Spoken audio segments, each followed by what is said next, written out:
नमस्कार दोस्तों, मैं एमएस योगी आज फिर एक नए टॉपिक के साथ। दोस्तों, कल हम जहां मैंने छोड़ा था, एक बार मैं बता देता हूं कि मैंने छोड़ा था पाठक दीक्षा की विधियां। पाठक दीक्षा की विधियां, पाठक दीक्षा की विधियां, यहां तक हमने पढ़ लिया था। मैंने पाठक दीक्षा की 3 विधियां बताई थी। एक तो जो मैंने बताई थी, पाठक दीक्षा की 3 विधियां बताई थी, प्रत्यक्ष, अप्रत्यक्ष और मिश्रित। मैंने बताया था प्रत्यक्ष विधि, प्रत्यक्ष, और एक बताई थी अप्रत्यक्ष, और एक बताई थी दोनों का मिला जुला रूप यानी मिश्रित। यहां तक हम पढ़ चुके थे। एक बार दोबारा से समझ लीजिए। प्रत्यक्ष विधि में मैंने लिखाया था कि लाइब्रेरियन का व्याख्यान होता है इसमें, और पुस्तक, जो पुस्तकालय होता है उसका भ्रमण करवाया जाता है पुस्तकालय द्वारा, पुस्तकालय अध्यक्ष द्वारा, प्रोजेक्टर के द्वारा प्रस्तुतिकरण कर दिया जाता है पाठ्य पुस्तकों का और पूरी लाइब्रेरी का, और पोस्टरों से भी उसका क्या किया जाता है, पोस्टरों से भी लाइब्रेरी को दिखाया जाता है। यहां तक हम बता चुके थे। अब आगे इससे देखना है हमें कि आगे कहां से हमें प्रारंभ करना है। यहां तक मैं कल बता चुका था। दोस्तों, अगर आप मेरे चैनल पर नए हैं तो एक बार हमारे चैनल को सब्सक्राइब कर लीजिए। रोज नई अपडेट पाने के लिए बेल आइकन को जरूर दबा दें, जिससे कि आपको नोटिफिकेशन मिलता रहे। अब हम आज प्रारंभ कर रहे हैं संदर्भ पुस्तकालय अध्यक्ष के गुण। संदर्भ पुस्तकालय अध्यक्ष के गुण, संदर्भ पुस्तकालय अध्यक्ष के गुण, ये हमें प्रारंभ करना है। ये आज का हमारा टॉपिक है। तो दोस्तों, प्रारंभ करते हैं। संदर्भ पुस्तकालय अध्यक्ष के गुण क्या होते हैं। तो मैं आपको बता दूं कि जो ये गुण हैं उनको मैं कुछ इस तरह से विभाजित कर देता हूं। मैं इसको 3 भागों में विभाजित कर रहा हूं कि पुस्तकालय अध्यक्ष के जो गुण हैं वो 3 भागों में बांटे गए हैं। नंबर 1 जो पॉइंट है वो है व्यक्तिगत गुण। कौन से? व्यक्तिगत गुण, व्यक्तिगत गुण। और नंबर 2 है शैक्षणिक गुण,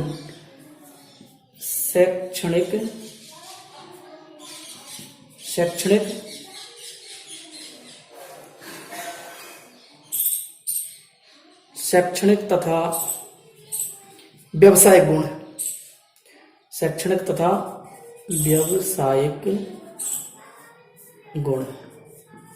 और नंबर जो 3 है वो है प्रशासनिक गुण,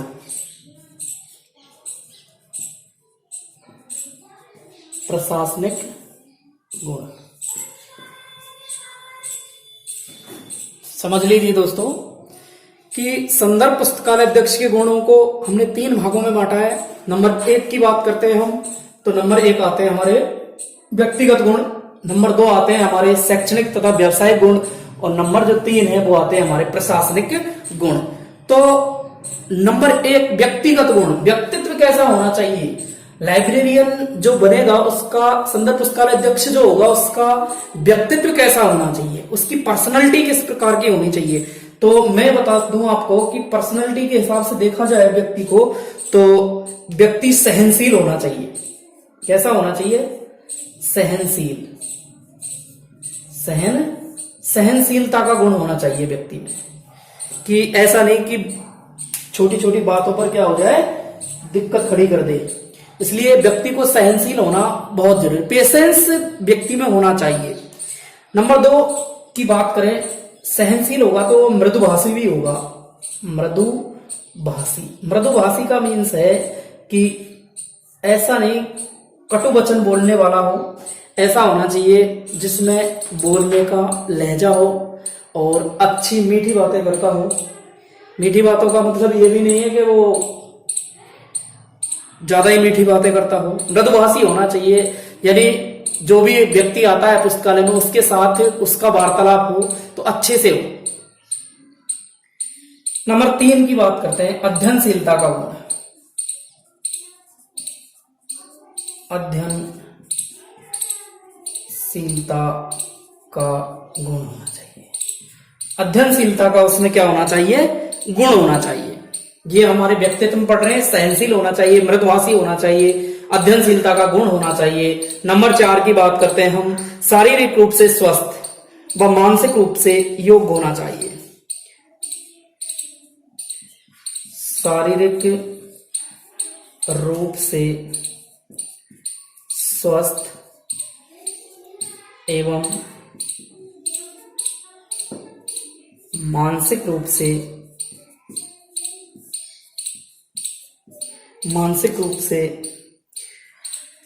योग्य होना चाहिए। मानसिक रूप से क्या होना चाहिए? योग्य होना चाहिए। तो दोस्तों मैंने आपको बताया कि व्यक्तिगत गुणों के बारे में सहनशील होना चाहिए व्यक्ति, मृदुभाषी होना चाहिए, अध्ययनशीलता का उसमें गुण होना चाहिए, शारीरिक रूप से स्वस्थ होना चाहिए और मानसिक रूप से योग्य होना चाहिए। अब ये उसके गुण हैं। अगर एक की बात और करूं तो मैं अनुशासन प्रिय, क्या होना चाहिए? वो अनुशासन प्रिय होना चाहिए, डिसिप्लिन वाला व्यक्ति होना चाहिए। ये व्यक्ति के क्या हैं? व्यक्तिगत गुण हैं। जो लाइब्रेरियन है, लाइब्रेरियन में व्यक्तिगत गुण जो होते हैं वो ये होने चाहिए। अब बात करते हैं हम शैक्षणिक गुण। शैक्षणिक गुण यानी उसकी योग्यता कैसी होनी चाहिए? योग्यता के अनुसार यदि हम बात करते हैं तो योग्यता देख लीजिए आप। योग्यता दोस्तों आप इसको साथ के साथ में रिटर्न भी कर सकते हैं, आपके नोट्स भी कंप्लीट हो जाएंगे इसके माध्यम से। तो आप अच्छे से इनको लिख लें और एक सफिशिएंट नोट्स तैयार हो जाएंगे, क्योंकि बहुत जल्दी ही इसकी एग्जाम होने वाली है। तो आप याद रखें कि आपको ये जरूर करना है। तो मैं सोचता हूं कि यहां तक आपने लिख लिया होगा। लिख लिया हो तो एक बार आपसे इजाजत चाहूंगा कि आप मुझे इजाजत दें कि मैं इसको मिटा सकूं, क्योंकि उधर थोड़ा कम है, स्पेस है, इसलिए जहां तक है मैं लिख देता हूं उस पर। तो शैक्षणिक एवं व्यावसायिक गुण यानी उसकी शैक्षणिक योग्यता और व्यावसायिक योग्यता क्या है? तो नंबर 1 तो होना चाहिए कि वो पुस्तकालय विज्ञान में प्रशिक्षित हो। पुस्तकालय विज्ञान में प्रशिक्षित हो। पुस्तकालय विज्ञान में प्रशिक्षित हो, ये सबसे महत्वपूर्ण गुण है शैक्षणिक योग्यता में। तो आपको याद रखना है कि शैक्षणिक योग्यता में आपको क्या करना है कि उसकी पुस्तकालय विज्ञान में प्रशिक्षित हो। नंबर 2 की बात करते हैं। नंबर 2 जो पॉइंट है हमारा वो है संदर्भ पुस्तकों की जानकारी रखता हो। संदर्भ पुस्तकों की जानकारी रखता हो। संदर्भ पुस्तकों की जानकारी रखता हो। तो संदर्भ पुस्तकों के बारे में भी मैं आपको अभी बताऊंगा। आपको इतना कंफ्यूज नहीं होना है कि संदर्भ पुस्तकें क्या होती हैं और संदर्भ ये क्या चीज चल रहा है। तो आप केवल एक बार समझ लीजिए। मैं एक बार आपको इससे अवगत करा देता हूं कि शैक्षणिक और व्यावसायिक योग्यता में होता क्या है कि पुस्तकालय विज्ञान में प्रशिक्षित हो, यानी लाइब्रेरी साइंस में वो व्यक्ति कैसा होना चाहिए? प्रशिक्षित होना चाहिए। संदर्भ पुस्तकों की जानकारी रखता हो। नंबर 3 पॉइंट की बात करते हैं। आधुनिक तकनीकी को ज्ञान हो। आधुनिक तकनीकों का ज्ञान रखता हो। ये भी उसमें क्या होना चाहिए? गुण होना चाहिए। आधुनिक तकनीकों का ज्ञान रखता हो। दोबारा से समझ लीजिए, पुस्तकालय विज्ञान में प्रशिक्षित हो व्यक्ति, यानी जो लाइब्रेरी साइंस है उसमें वो अच्छी तरह क्या हो? प्रशिक्षित हो। और नंबर 2 है संदर्भ पुस्तकों की जानकारी रखता हो। नंबर 3 मैंने लिखा है आपको क्या? नंबर 3 में लिखा है कि आधुनिक तकनीकों का वो क्या रखता हो? ज्ञान रखता हो। नंबर 4 पॉइंट मैं यहां लिख देता हूं। नंबर 4 पॉइंट मुझे लिखना है, जो मैं आपको बता दूं कि वह स्थानीय भाषा यानी लोकल लैंग्वेज, स्थानीय भाषा के साथ साथ अन्य जैसे अंग्रेजी के अलावा में अन्य 1-2 और भाषाओं का क्या रखता हो? ज्ञान रखता हो। ये उसमें क्या होनी चाहिए? शैक्षणिक योग्यता होनी चाहिए। यानी संदर्भ पुस्तकालय अध्यक्ष बनने के लिए व्यक्ति में ये तो होना जरूरी है कि स्थानीय भाषा का वो ज्ञान रखता हो, लोकल लैंग्वेज में निपुण हो, साथ ही उसको अंग्रेजी का भी ज्ञान होना चाहिए। अंग्रेजी के साथ साथ में एक से एक या अन्य 2 विदेशी भाषाओं का भी ज्ञान उसे होना चाहिए। ये उसकी क्या हो जाएगी, शैक्षणिक योग्यता हो जाएगी। तो आपको याद रखना है कि शैक्षणिक योग्यता पुस्तकालय विज्ञान में प्रशिक्षित व्यक्ति हो। नंबर 2 पॉइंट जो है संदर्भ पुस्तकालय की जानकारी रखता हो। नंबर 3 पॉइंट मैंने बताया कि आधुनिक तकनीकों का वो क्या रखता हो, ज्ञान रखता हो। नंबर 4 बताया मैंने स्थानीय भाषा के साथ अंग्रेजी के अन्य और अंग्रेजी के साथ साथ अन्य यानी अन्य देशों की, विदेशों की और भाषा का उसे क्या होना चाहिए, ज्ञान होना चाहिए। तो मैं उम्मीद करता हूं कि आपने यहां तक ये लिख लिया होगा और आप मेरे साथ साथ में लिखते रहें। तो ये मैं एक बार मिटा देता हूं, उसके बाद में मैं आपको तीसरा जो पॉइंट है हमारा, तीसरा जो भाग है, तीसरा भाग कौन सा है हमारा, प्रशासनिक गुण। उसमें प्रशासनिक गुण कौन कौन से होने चाहिए ये मैं आपको बता रहा हूं। तो प्रशासनिक गुण यहां से ये वाली लाइन में यहां लिख रहा हूं, तो आप अच्छे से एक बार समझ लें। नंबर 1 हमारा ये पॉइंट है। नंबर 1 पॉइंट कौन सा होगा हमारा, कि व्यक्ति समस्या समाधान की योग्यता रखता हो। व्यक्ति यानी जो लाइब्रेरियन बन रहा है, पुस्तकालय अध्यक्ष जो बन रहा है, वो समस्या समाधान की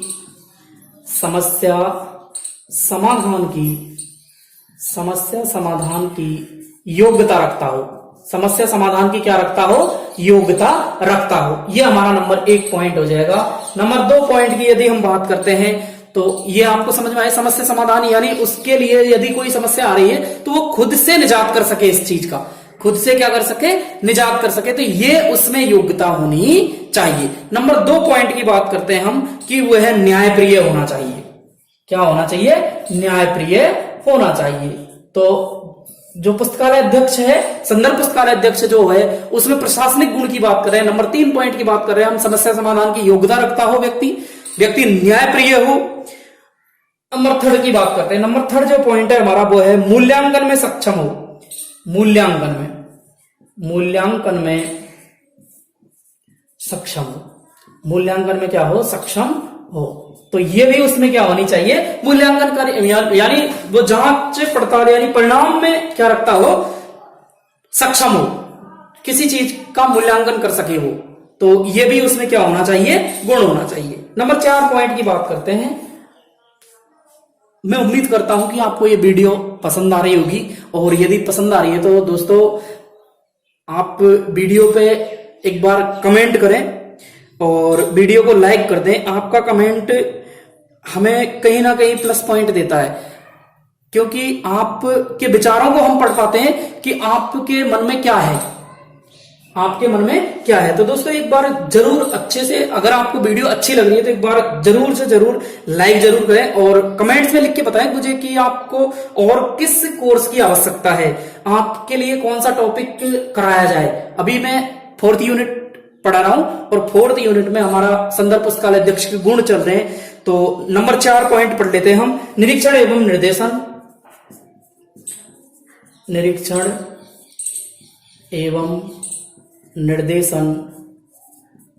एवं निर्देशन की आवश्यकता होनी चाहिए, की आवश्यकता होनी चाहिए। तो दोस्तों यहां तक आपने पढ़ा, मैंने जो बताया है वो एक बार मैं दोबारा से दोहरा देता हूं कि मैंने बताया आपको संदर्भ पुस्तकालय अध्यक्ष के गुण। संदर्भ पुस्तकालय अध्यक्ष के गुण कौन कौन से हैं। संदर्भ पुस्तकालय अध्यक्ष के जो गुण हैं उनको मैंने 3 भागों में डिवाइड किया है, व्यक्तिगत गुण, उसके बाद में शैक्षणिक तथा व्यवसायिक गुण और प्रशासनिक गुण। तो ये हमने यहां तक कंप्लीट कर लिया है। तो आपने ये उतार लिया होगा, मैं ऐसी आशा करता हूं। और अब हम आगे जो पढ़ेंगे गुणों से संबंधित ही संदर्भ पुस्तकालय अध्यक्ष के गुण चल रहे हैं हमारे। और अब आगे देखिए, हम यहां तक आपने उतार लिया होगा, मैं इसको मिटा देता हूं। अब इसको और थोड़ा विस्तृत पढ़ते हैं। विस्तृत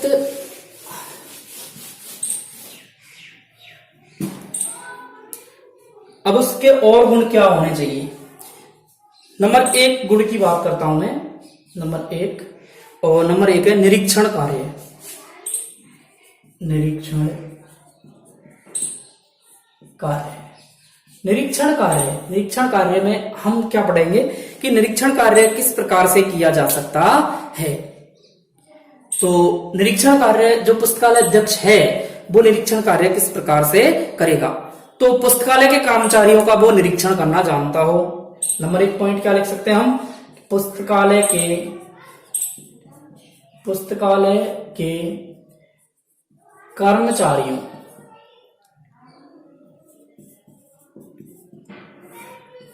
का निरीक्षण कर सके। यानी वो ये योग्यता तो उसमें होनी चाहिए कि पुस्तकालय के जो कर्मचारी हैं वो कहां तक कितनी हद तक सही है।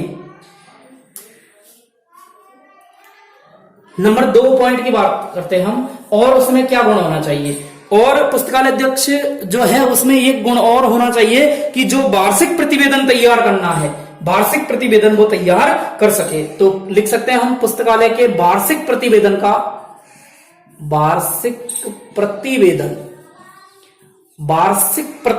का निर्माण कर सके या तैयार कर सके, वार्षिक प्रतिवेदन तैयार कर सके।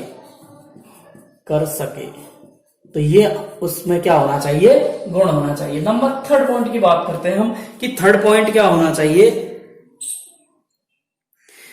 कि जो पुस्तकालय अध्यक्ष है वो अभिलेखों को सुरक्षित रख सके। अभिलेख, लिखे हुए लेख अभिलेख कहलाएंगे, अभिलेखों को सुरक्षित रख सके,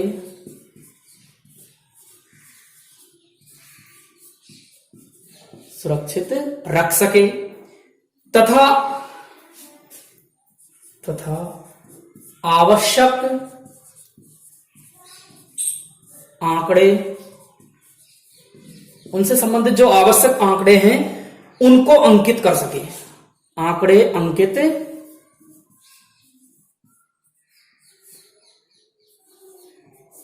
कर सके। ये उसमें क्या होना चाहिए, गुण होना चाहिए। तो निरीक्षण का जो कार्य चल रहा है, निरीक्षण के कार्य में हमने पढ़ा क्या कि सबसे पहले पुस्तकालय के कर्मचारियों का वो क्या कर सके, निरीक्षण कर सके। पुस्तकालय का वार्षिक जो प्रतिवेदन है, वार्षिक प्रतिवेदन यानी ईयरली मैनुअल, उसको भी तैयार कर सके, अभिलेखों को सुरक्षित रख सके एवं आवश्यक आंकड़े उनके बारे में तैयार कर सके। ये उसका क्या है, निरीक्षण का कार्य है। नंबर 2 पॉइंट की बात करता हूं दोस्तों, मैं आप इजाजत चाहूंगा कि आपने यहां तक अगर लिख लिया है तो मैं नीचे और जगह है थोड़ी, यहां लिख देता हूं। निर्देशात्मक कार्य, नंबर 2 पॉइंट कौन सा है हमारा, निर्देशात्मक कार्य।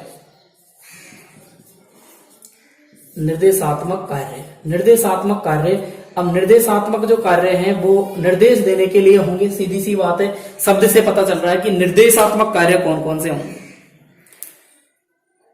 तो जो पुस्तकालय के कर्मचारी हैं उनके लिए वर्गीकरण तथा सूचीकरण करने का निर्देश वो दे सकता है, ऐसा उसमें क्या होना चाहिए, गुण होना चाहिए। तो यहां मैं लिख सकता हूं नंबर 1 पॉइंट डाल के कि जो कर्मचारी हैं, पुस्तकालय के कर्मचारी हैं, उनको वर्गीकरण यानी कैटलॉगिंग एंड क्लासिफिकेशन के बारे में क्या कर सके, वो निर्देश दे सके। तो हम एक जो नोट्स के हिसाब से लाइन जो लिखना चाहेंगे वो है कि कर्मचारियों को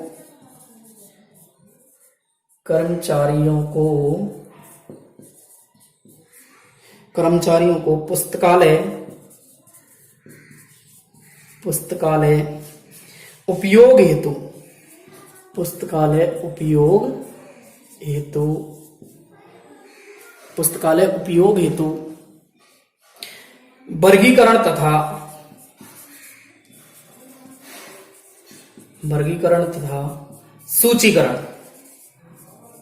वर्गीकरण तथा सूचीकरण संबंधी कार्य करने का निर्देश दे सके। सूचीकरण संबंधी कार्य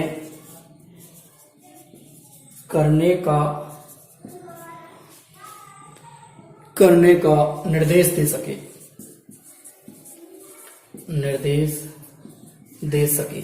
तो ये जो निर्देशात्मक कार्य है, ये निर्देशात्मक कार्य हो जाएगा कर्मचारियों को पुस्तकालय उपयोग हेतु वर्गीकरण तथा सूचीकरण संबंधी कार्य करने की क्या दे सकता है, वो निर्देश दे सकता है। ऊपर मैं लिख देता हूं यहां पर, तो एक बार और देख लीजिए आप कि नंबर 1 पॉइंट तो हो जाएगा हमारा कौन सा, निर्देशात्मक कार्य पढ़ रहे हैं। निर्देशात्मक कार्य में वो जो पुस्तकालय के कर्मचारी हैं उनके लिए वो वर्गीकरण और सूचीकरण के बारे में क्या दे सकता है, निर्देश दे सकता है। नंबर 2 पॉइंट है कि कर्मचारियों को जो संदर्भ विभाग में आने वाले शोध कर्मचारी हैं उनकी सूची एवं निर्देश दे सकता है उनको सूची बनाने का। तो नंबर 2 पॉइंट क्या लिख सकते हैं हम, नंबर 2 जो हमारा पॉइंट है वो एक बार ध्यान से सुन लीजिए। कर्मचारियों को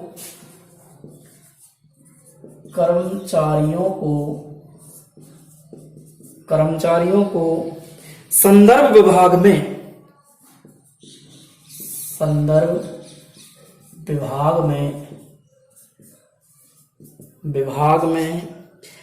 आने वाले शोध कर्मचारी या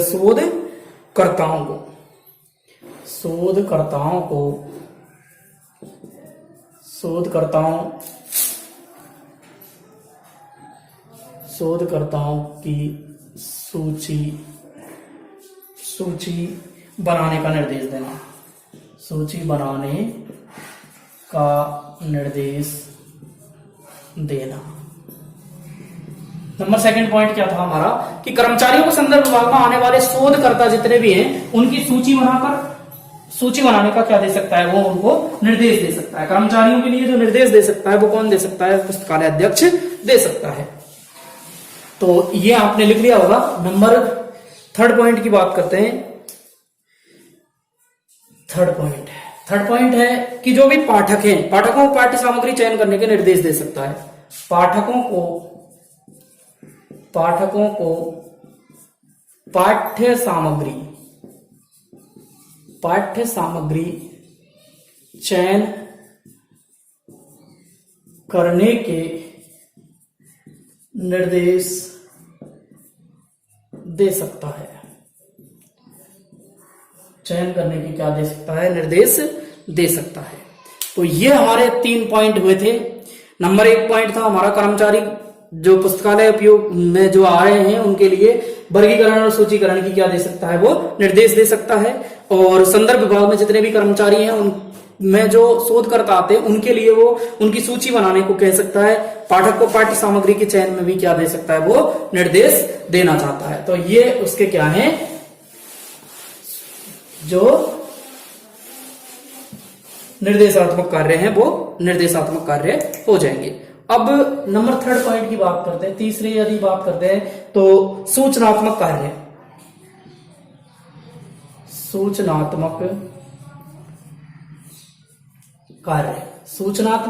की बात करते हैं। सूचनात्मक कार्य हमारी हेडिंग होगी और सूचना किस प्रकार से दे सकता है। तो जो पाठक है पाठक के लिए सूचना किस प्रकार से दे सकता है, तो आप एक बार इसको जरूर देखें कि पाठक सूचना किस प्रकार प्राप्त करता है।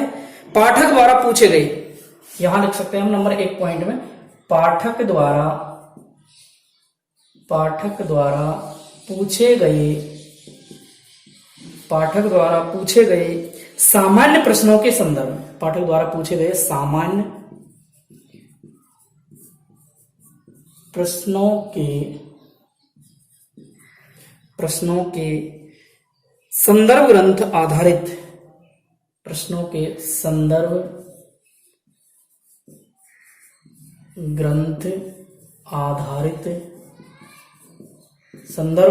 आधारित उत्तर प्रदान करना।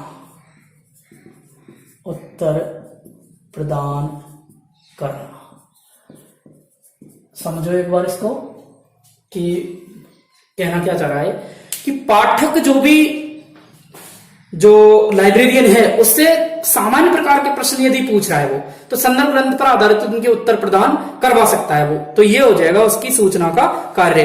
तो इसी में नंबर 2 पॉइंट हम अगर लिखना चाहेंगे तो 2 पॉइंट होगा हमारा, अनुसंधानकर्ता पाठक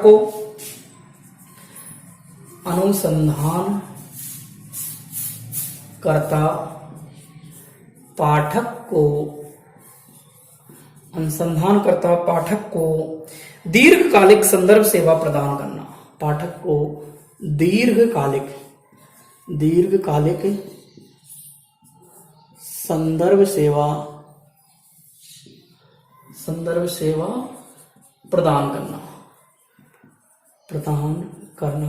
तो दोस्तों ये जो है अंशदान जो करता है उनके लिए दीर्घकालिक लंबे समय तक वो क्या कर सकता है, संदर्भ सेवा प्रदान कर सकता है।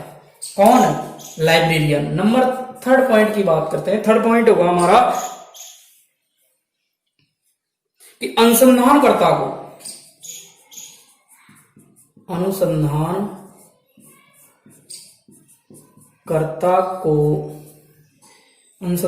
को CAS अनुवाद सेवा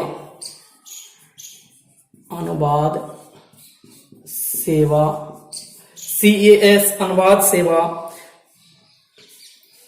सारांश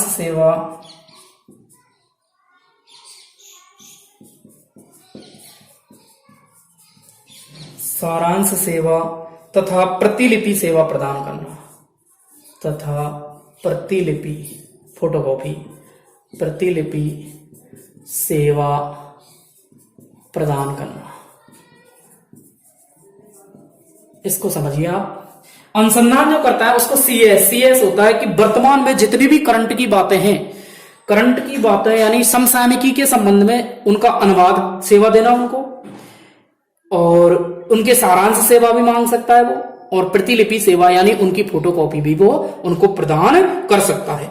तो ये जो है वो सूचनात्मक कार्य होंगे। CAS और SDI के बारे में मैं आपको बिल्कुल विस्तृत तरीके से बताने वाला हूं, क्योंकि ये हमारे चैप्टर में और सिलेबस में दोनों में दे रखा है, तो आप इनको इग्नोर नहीं कर सकते, क्योंकि इसमें आपको CAS और SDI के बारे में संपूर्ण रूप से जानकारी मिलेगी। तो आप वो भी वीडियो जरूर देखें, क्योंकि अभी वो आगे ही हमारा आने वाला है। तो यहां तक मैं उम्मीद करता हूं कि आपने लिख लिया होगा, तो मैं ये यहां से साफ कर देता हूं। और अगला जो हमारा है मूल्यांकन कार्य के बारे में एक बार चर्चा करेंगे हम। मूल्यांकन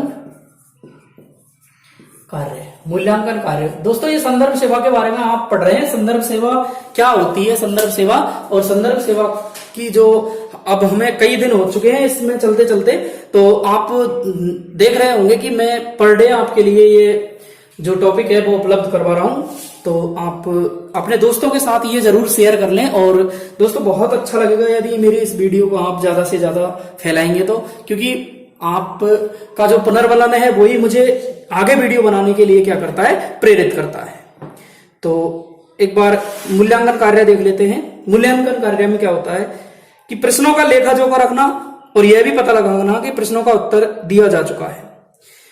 सबसे पहले मूल्यांकन कार्य में क्या है कि लाइब्रेरियन से जो प्रश्न पूछे गए हैं उन प्रश्नों का क्या रखना, लेखा जोखा रखना। लेखा जोखा का मतलब है कि उनके बारे में जानकारी रखना कि किससे पाठक ने क्या पूछा है और उनका उत्तर दिया जा चुका है या नहीं दिया जा चुका है, कितने प्रश्नों का उत्तर दिया जा चुका है, कितने प्रश्नों का उत्तर नहीं दिया जा चुका है। यदि नहीं दिया जा चुका है तो आप उनके बारे में भी क्या कर सकते हैं, जानकारी कर सकते हैं। तो ये हमारा क्या हो जाएगा, मूल्यांकन कार्य हो जाएगा। तो एक बार आप उसको लिख लें नोट्स के हिसाब से।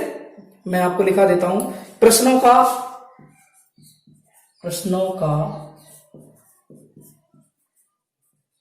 लेखा जोखा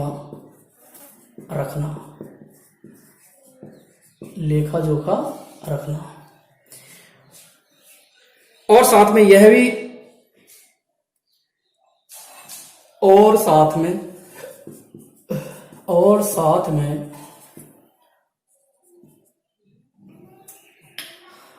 में यह भी पता रखना कि कितने प्रश्नों का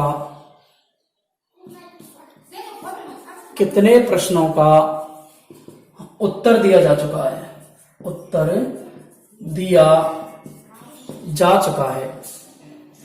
कितने प्रश्नों का उत्तर दिया जा चुका है।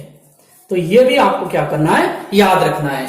ये आपको किसमें आएगा, मूल्यांकन कार्य। मूल्यांकन कार्य में क्या है, लेखा जोखा रखना। नंबर 1, आप याद करने के लिए क्या करें कि जब भी आपको ऐसा लगता है ना कि एक शब्द पे टिक कर ले, वो याद रख ले, लेखा जोखा रखना। और साथ में ये भी पता लगाना कि कितने प्रश्नों का उत्तर दिया जा चुका है, कितने प्रश्नों का उत्तर नहीं दिया जा चुका है। इन सबके बारे में आपको क्या करना है, एक अच्छे से नोट्स तैयार कर लेना है। और उसका क्या करना है, आपको लिख के रिकॉर्ड तैयार करना होता है। नंबर दो की बात करते हैं कि जिन प्रश्नों का उत्तर नहीं दिया गया है, जिन प्रश्नों का उत्तर नहीं दिया गया है, जिन प्रश्नों का उत्तर नहीं दिया गया है, उनकी संख्या तथा कारणों को जानना, उनकी संख्या कि कितने क्वेश्चन हैं जिनका उत्तर नहीं दे चुके, और कारण भी उनका जानना। तो ये आपको क्या करना है, याद रखना है। मूल्यांकन कार्य यही तो है। मूल्यांकन में क्या होता है कि हमें यह पता लगाना है कि किस पाठक ने कौन सा प्रश्न पूछा है और कितने प्रश्नों का हम जवाब दे चुके हैं, और यदि किसी का जवाब नहीं दिया गया है तो उनकी संख्या लिख लें और कारण भी याद कर लें कि वो कारण क्या रहा है जिसकी वजह से आप उसका उत्तर नहीं दे पाए हैं। और नंबर, यदि हम 5 पॉइंट की बात करते हैं, जैसे मूल्यांकन कार्य है, 5वीं पॉइंट है हमारा कि मार्गदर्शन प्रदान करना। मार्गदर्शन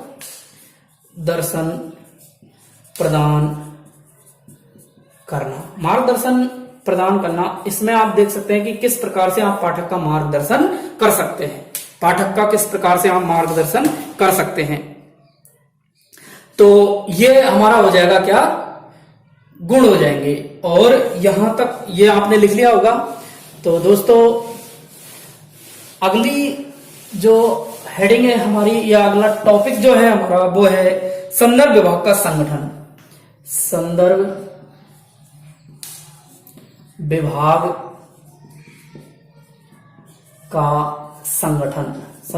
का संगठन कि संदर्भ जो विभाग है उसको किस प्रकार से बनाया जाता है, किस किस को जोड़कर बनाया जाता है। तो ये वीडियो हम कल प्रोवाइड करवाने वाले हैं। तो दोस्तों, ये वीडियो भी देखना ना भूलें, क्योंकि इसमें बहुत आनंद आने वाला है और ये हमारे जो कोर्स है उसका एक बहुत इंपॉर्टेंट भाग है, और इसको जरूर देखें।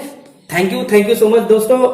अगर आप हमारे इस चैनल पर नए हैं तो एक बार चैनल को सब्सक्राइब कर दीजिए। और ये मेरा एक 8432707356 ये मेरा एक मोबाइल नंबर है, और इस पे आप व्हाट्सएप करके बता सकते हैं, और इस पे मैंने एक ग्रुप भी बना रखा है इससे, तो आप उस ग्रुप में भी जुड़ सकते हैं। Thank you so much.